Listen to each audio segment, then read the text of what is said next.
తాకట్లో ఉన్న బంగారాన్ని విడిపించి ఆ రోజున మార్కెట్ ధర కట్టి మిగిలిన డబ్బును మీకు అందిస్తుంది కొమ్మూరి గోల్డ్.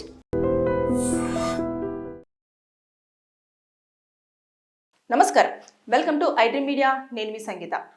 కర్ణాటక కోర్టు రీసెంట్గా ఒక ముగ్గురు వ్యక్తులకు ఉరిశిక్షను ఖరారు చేస్తూ ఈ నెల 16వ తేదీన అంటే సోమవారం రోజున తీర్పు వెలువరచడం జరిగింది. వారికి ఉరిశిక్షను ఎందుకు ఖరారు చేసింది అనే దానిపైన మనం ఒక్కసారి మాట్లాడుకొని వివరాలు తెలుసుకున్నట్లయితే, ఎవరైతే టూరిస్టులు మనకి ఇక్కడ చాలా వరకు ఇండియాలో చాలా హిస్టారికల్ ప్లేసెస్ కానివ్వండి, లేదంటే మన సంప్రదాయాన్ని ప్రతిబింబించేంతగా చాలా చరిత్రాత్మకమైన దేవాలయాలు కానివ్వండి, ఇలాంటివి చాలా స్థాయిలో ఉంటాయి. కాబట్టి ఇతర కంట్రీస్ నుంచి వెళ్ళి వేరే వాళ్ళు ఇక్కడికి వచ్చేసి మన యొక్క కల్చర్ని కానివ్వండి, తర్వాత నెక్స్ట్ మన యొక్క కట్టడాలను కానివ్వండి, ఇలాంటివి బాగా విజిట్ చేస్తూ వారు మెమరీస్గా మిగుల్చుకుంటూ ఉంటారు. మన ఇండియా గురించి కూడా చాలా గొప్పగా మాట్లాడుకునే స్థాయి ఉంటుందన్నట్టు. అయితే ఇజ్రాయెల్ నుంచి వెళ్ళి ఒక మహిళలు ఇక్కడికి వచ్చారు. అదే హంపీని విజిట్ చేయడం కోసం వచ్చినప్పుడు ఇజ్రాయెల్ నుంచి వెళ్ళి వచ్చిన ఒక మహిళ, తనతో పాటు ఇంకొక ఫ్రెండ్, అదేవిధంగా ఇంకొక కంట్రీ నుంచి వెళ్ళి వచ్చిన ఇంకొక అబ్బాయి, మొత్తం ముగ్గురు కూడా విదేశీయులే, అంటే అదర్ కంట్రీ నుంచి వెళ్ళి వచ్చిన వ్యక్తులే. వచ్చినప్పుడు వారు ఎప్పుడైతే హంపీని విజిట్ చేస్తున్నారో ఆ విజిట్ చేస్తున్నప్పుడు ఇండియాకు సంబంధించిన ముగ్గురు వ్యక్తులు కూడా వారిని ఫాలో అవ్వడం జరిగింది.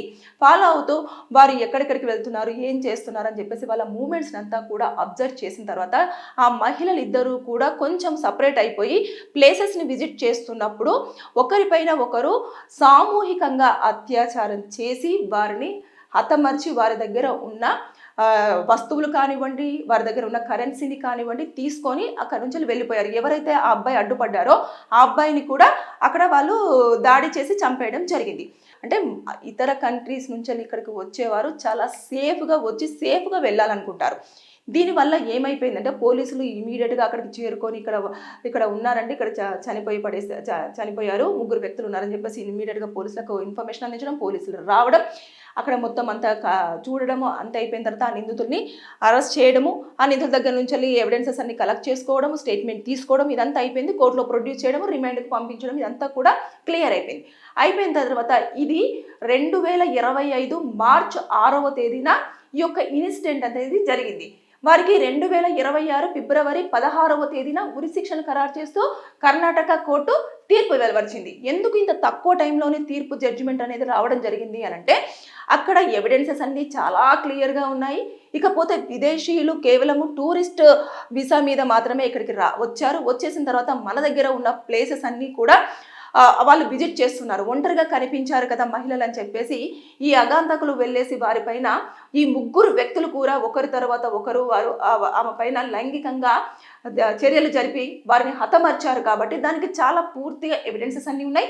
వాళ్ళు ఒప్పుకోవడం కూడా జరిగింది. తర్వాత అది వితిన్ 24 అవర్స్లోనే కాబట్టి మెడికల్ టెస్ట్కు పంపించినప్పుడు అక్కడ వారి యొక్క ఇంటిమేటీ అయినప్పుడు అదైతే ఉంటుందో దాన్ని మొత్తం కలెక్ట్ చేసుకోవడం, రిపోర్ట్స్ అన్నీ కూడా వీరికి అక్కడ నిజంగానే పార్టిసిపేట్ చేశారు, ఇలా జరిగిపోయింది అని చెప్పేసి చెప్పడము, అక్కడ ఏదైతే వాళ్ళు గొంతు నులిమారో ఆ ఒక ఫింగర్ ప్రింట్స్ కానివ్వండి, వారి యొక్క ఆయుధంతో దాడి చేశారో దానిపైన ఫింగర్ ప్రింట్స్ కానివ్వండి, అన్నీ కూడా వారికి దోషులుగానే చూపించడానికి ఉండడం జరిగింది. అయితే చూసిన తర్వాత ఇమీడియట్గా ఎందుకు కోర్టు ఇంత చర్య తీసుకుంది అని అంటే, వారు ఇతర కంట్రీ నుంచి ఇక్కడికి వచ్చినప్పుడు మన కంట్రీ యొక్క ఇంపార్టెన్స్ అనేది చాలా వరకు ఉంటుంది. ఇక దాంతోపాటు ఇక్కడికి వచ్చి వారు ప్లేసెస్ అన్ని విజిట్ చేస్తున్నప్పుడు మన యొక్క చరిత్ర, గొప్పదనము, ఇండియా కల్చరు, ఇదంతా కూడా వారు చాలా గొప్పగా చూడడమే కాకుండా ఇతర కంట్రీస్లలో కూడా మన యొక్క కంట్రీ గురించి చెప్పే అవకాశాలు ఉంటాయి. కానీ ఇలాంటి దాడులు జరిగినప్పుడు వారు కంట్రీకి రావాలన్నా భయపడడం ఒకటి. తర్వాత నెక్స్ట్ వాళ్ళు విజిటింగ్ కోసం రాకుండా ఆగిపోతారు. కాబట్టి మనకు ఫినాన్షియల్గా కూడా, అంటే వాళ్ళు ఇక్కడికి విజిట్ చేస్తున్నప్పుడు వచ్చే ఆర్థికంగా కూడా మనకు కొంచెం లాభంగా మన కంట్రీకి ఉపయోగపడే అవకాశాలు ఉంటాయి. అది కూడా ఆగిపోయే ఛాన్సెస్ ఉంటాయి. ఇక ఈ భయం వల్ల టూరిస్టులు మన కంట్రీ గురించి చాలా వరకు ఇండియాకు వెళ్తే ఇలా దారుణాలు జరుగుతాయి, ఇలా చేస్తారు, మనకు సేఫ్టీ అనేది చాలా తక్కువగా ఉంటుంది, మనం అక్కడికి వెళ్ళకపోవడమే ఉత్తమం అని చెప్పేసి అన్న మైండ్ సెట్కి రావడం చోటు చేసుకుంటుంది అన్న ఉద్దేశంతో ఎవిడెన్సెస్ అన్నీ కూడా క్లియర్గా కలెక్ట్ చేసి దీన్ని చాలా సీరియస్ కేసుగా తీసుకున్న తర్వాత ఇమీడియట్గా ఇంత తక్కువ టైంలోనే వారికి ఉరిశిక్షను ఖరారు చేస్తూ తీర్పును వెలువరచడం అనేది జరిగింది. అయితే ఇప్పుడు ఈ నిందితులకు ఆప్షన్ ఉంటుంది. ఏంటంటే మేము ఆ క్షణంలో అలా చేశాము, మాకు కొంచెము ప్రాణభిక్ష పెట్టండి అని చెప్పేసి వాళ్ళు ఇంకా సుప్రీంకోర్టుకు వెళ్ళడం కానివ్వండి, లేదు అనుకుంటే రాష్ట్రపతిని కోరుకోవడం కానివ్వండి, ఇలాంటివన్నీ మనం చూస్తూ ఉంటాం కదా. అది వాళ్ళకు ఆప్షనల్ ఉంటుంది. కాకపోతే ఇక్కడ వేరే కంట్రీ నుంచి వెళ్ళి టూరిస్టులుగా వచ్చిన వారిపైన ఇలాంటి దాడులు అనేవి చేయడం మన కంట్రీని చాలా వరకు దిగజార్చడమే. దాంతోపాటు మన యొక్క విలువలను, అదేవిధంగా మనకున్న చరిత్ర, మన దగ్గర ఉన్న ఏవైతే సేఫ్టీ ప్రెజర్మెంట్స్ ఉంటాయో అవన్నీ కూడా వాటిని ఉల్లంఘించినట్టుగానే అవుతుంది తప్ప దీన్ని మనం ఎంకరేజ్ చేయకూడదు అన్న ఉద్దేశంతో ఇటు పోలీస్ అధికారులు కానివ్వండి, ఇటు కోర్ట్స్ కానివ్వండి, ఇంకా కొంతమంది పొలిటికల్గా ఉన్న లీడర్స్ కానివ్వండి, ప్రతి ఒక్కరు కూడా ఈ కేసును చాలా సున్నితంగా డీల్ చేసిన తర్వాతనే దీంట్లో ఇలాంటి యొక్క జడ్జిమెంట్ అనేది రావడం జరిగింది. ఇది జరిగి మనకు 1 year అవుతున్నా కూడా ఇప్పటి వరకు ఇంకా ఆల్మోస్ట్ ఇంకొక 1 month అయితే 1 year. అలాంటిది దీనిపైన ఇప్పటి వరకు ఎక్కడ కూడా ఇన్ఫర్మేషన్ బయటికి రాకుండా, ఎందుకంటే ఇలాంటి ఇన్ఫర్మేషన్ బయటికి వస్తే టూరిస్టులలో భయం ఎక్కువగా చోటు చేసుకుంటుంది. ఇక్కడికి రావాలి అంటే అరే ఇజ్రాయెల్ కంట్రీ నుంచి వెళ్ళిన ఒక అమ్మాయి ఇలా హత్యకు గురైంది, అత్యాచారం కాబడింది, తనతో పాటు వెళ్ళిన ఫ్రెండ్ కూడా అలాగే జరిగింది, ఇంకొక వ్యక్తిని కూడా చంపేశారు అని చెప్పేసి అన్నది వార్త కనుక వేరే కంట్రీస్లోకి వెళ్తే ఖచ్చితంగా అక్కడ నెగిటివిటీ అనేది ఎక్కువగా స్ప్రెడ్ అవుతుంది. ఇండియా మీద ఉన్న ఒపీనియన్ అంతా కూడా పోయే అవకాశం ఉంటుంది అన్న నేపథ్యంలో ఈ న్యూస్ని ఎక్కువ శాతం బయటికి రాకుండా దీన్ని హోల్డ్ చేయడం జరిగింది. ఈ జడ్జిమెంట్స్ అనేవి కూడా రీసెంట్గా ఏం చేస్తున్నారంటే దీన్ని సైట్లో పెట్టడం అనేది జరుగుతూ ఉంది. జడ్జిమెంట్స్ అనేవి ఎప్పటికప్పుడు కొత్త కొత్త జడ్జిమెంట్స్ కోసము చూస్తూ ఉన్న సమయంలో ఇలాంటివన్నీ కూడా మనకు తెలుస్తూ ఉంటాయి. కానీ ఆ ఇన్సిడెంట్ను మనం ఎక్కువగా మీడియా వాళ్ళు దాన్ని రోల్ చేయడం కానివ్వండి, పదే పదే వెయ్యడం కానివ్వండి, ఇలా చేస్తే ఇదంతా కూడా మొత్తం యూట్యూబ్లలో ఎక్కువగా వెళ్ళిపోయి సోషల్ మీడియాలో కూడా ఎక్కువ వైరల్ అవ్వడంతో ఇది ఎక్కువ ఇతరులను భయాందోళనకు గురి చేయడము, వచ్చే టూరిస్టులను కూడా హోల్డ్ చేయడము, అంతేకాకుండా మన దేశానికి వచ్చే ఏదైతే ఇన్కమ్ సోర్స్ ఉంటుందో దాన్ని మనంతటా మనమే స్టాప్ చేసుకున్నట్టు ఉంటుంది అన్న నేపథ్యంలో ఈ యొక్క న్యూస్ని చాలా వరకు కంట్రోల్ చేస్తూ చాలా సీక్రెట్గా మెయింటైన్ చేసి దీన్ని డీల్ చేయడం జరిగింది.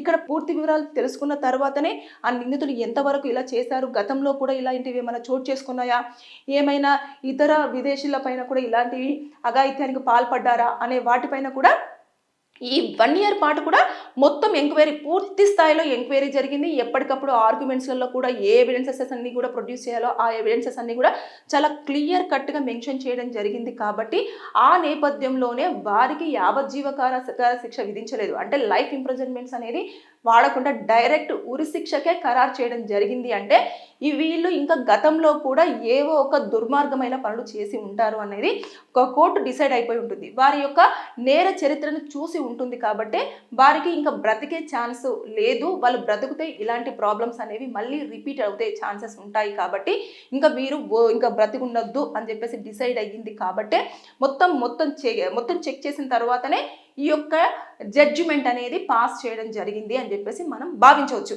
ఎందుకంటే బేసిక్గా కోర్టు క్షమాభిక్ష కోసం ఎవరైతే అర్జిస్తారో వారికి క్షమించడం జరుగుతుంది. దాంతోపాటు ఒకేసారి ఉరిశిక్షను కూడా ఇమీడియట్గా వేసే ఛాన్సెస్ ఉండవు. కానీ ఇంత తక్కువ టైంలో ఆల్మోస్ట్ ఒక 11 నెలల్లోనే ఇలాంటి ఇన్సిడెంట్ జరిగింది. దీనిపైన కూడా ఉరిశిక్ష ఖరారు చేస్తూ జడ్జిమెంట్ కూడా రావడం జరిగింది అని అంటే మనం ఒక్కసారి ఆలోచించి ఇది ఎంత డెలికేటెడ్ ఇష్యూ. తర్వాత నెక్స్ట్ వేరే కంట్రీ నుంచి వచ్చిన మహిళలను ఇంత దుర్మార్గంగా కూడా ఇక్కడ ఉన్న వాళ్ళు ఇలా చేయడం అనేది చాలా కిరాతకమైన పని అని చెప్పేసి కోర్టు భావిస్తే ఇలాంటి జడ్జిమెంట్ పాస్ చేస్తుంది అనేది మీరు ఒక్కసారి ఆలోచించవచ్చు. 2026 ఫిబ్రవరి 16వ తేదీన కర్ణాటక కోర్టు ఉరిశిక్షను ఖరారు చేస్తూ ఇచ్చిన తీర్పు పట్ల కొంతమంది అయితే చాలా హర్షం వ్యక్తం చేస్తున్నారు. అదే పాలసీని మన ఇండియాలో చిన్న పిల్లలపైన జరుగుతున్న అఘాయిత్యాలు, అదేవిధంగా మహిళలపైన ఏవైతే ఇలాంటి లైంగిక దాడులు జరుగుతున్నాయో వారికి వాళ్ళ కన్సర్న్ లేకుండానే వాళ్ళని బెదిరించి భయపెట్టించేసి వారిపైన ఇలా అత్యాచారాలు చేస్తున్న వారికి ఇదే శిక్షను వేస్తే అన్ని రకాలుగా బాగుంటుంది, చాలా హ్యాపీగా మేము ఫీల్ అవుతామని చెప్పేసి నెటిజన్లు అయితే చెప్పడం జరుగుతుంది. ఏదేమైనా సరే కానీ నిజంగానే ఈ కేసులో ఎలాంటి జడ్జిమెంట్ వచ్చిందో మిగతా కేసులలో కూడా అమ్మాయిల పట్ల ఎవరైతే అత్యాచారాలు చేసేసి కాళ్ళు ఎగరేసుకొని తిరుగుతున్నారో వారికి కూడా ఇలాంటి ఉరిశిక్ష విధిస్తే అన్ని రకాలుగా సెట్ అయిపోతుంది. కొంచెము ఎవరైతే ఇలాంటి దాడులకు పాల్పడుతుంటారో వారికి లోపల భయం కూడా కలిగించే అవకాశం ఉంటుందని చెప్పేసి నేను కూడా భావిస్తున్నాను. Thank you. And for more videos, Please subscribe to iDream. Please subscribe to iDream. Please subscribe iDream. And please subscribe to iDream. For more videos, subscribe to iDream. please like, share and subscribe to the channel. Congratulations, iDream. subscribe to iDream. Subscribe to iDream. So subscribe to iDream Media. iDream team andarki huge congratulations. Please subscribe iDream Media. Please subscribe to iDream. Subscribe iDream. Please subscribe to iDream. iDream అంటే నా కళల ఛానల్ను subscribe చేసుకున్న నోరు తిరుగుతలేదు, మీరైతే గంట గుర్తు కొట్టండి. For more such videos, please subscribe to iDream.